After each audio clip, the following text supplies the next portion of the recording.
Today,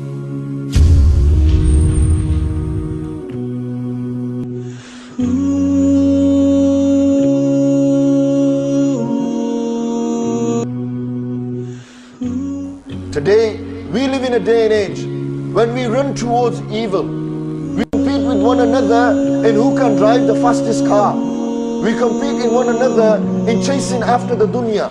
We compete in one another who is bigger and harder and better. You see one lad, he's in the gym, he's training, he's benching 150. There's a lad next to him, it's competition. Man's got to be bigger than him, man's got to be stronger than him. He's got to have bigger arms than him. Haqiqat. That's the reality. That's the way life works today. If he has a house, I have to have a house bigger than his. If he's got a slick car, I've got to have a slicker car. I've got to have a car that looks even better. Why? Because we're competing with one another in this dunya.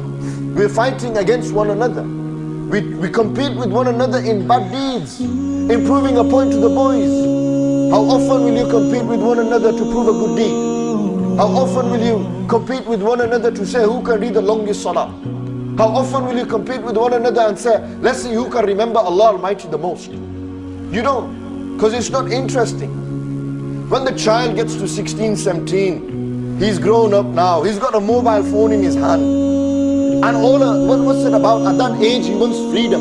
He wants to get out there, he wants to enjoy life, get out, buy a car, pass his driving, zoom the streets of Leighton and Walthamstow.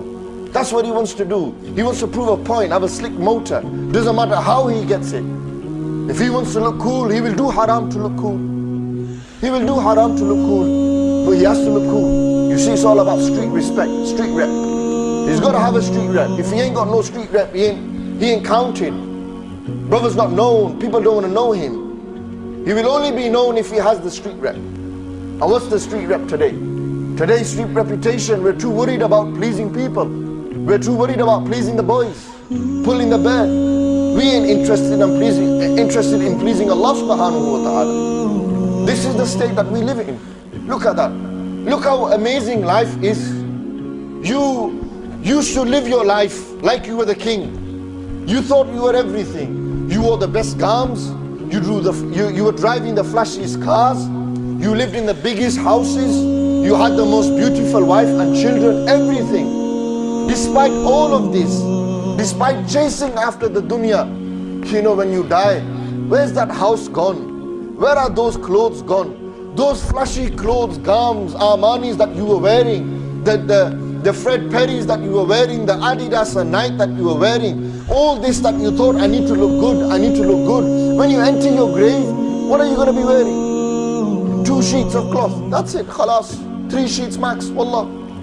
You're not going to go in there with your night gowns. You ain't going to go there with your flashy gowns.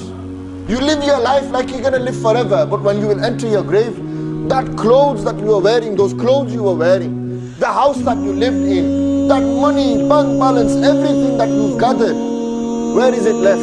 Has it gone with you in your grave? Will it be there in your grave? Will your money answer for you? You're chasing after the mal and dollar today. You're thinking about getting rich and proving a point to people. What point are you going to prove in your grave? We are Muslims. We believe in life after death. We believe that after this world, there is another world waiting for me and you. What are we prepared for that world? We're spending too much time thinking about this dunya. We're building our bank balances, Barclays, HSBC, Lloyds TSBC. We're too busy chasing after this dunya. The real bank balance is what? The real bank balance is the bank balance of the akhirah.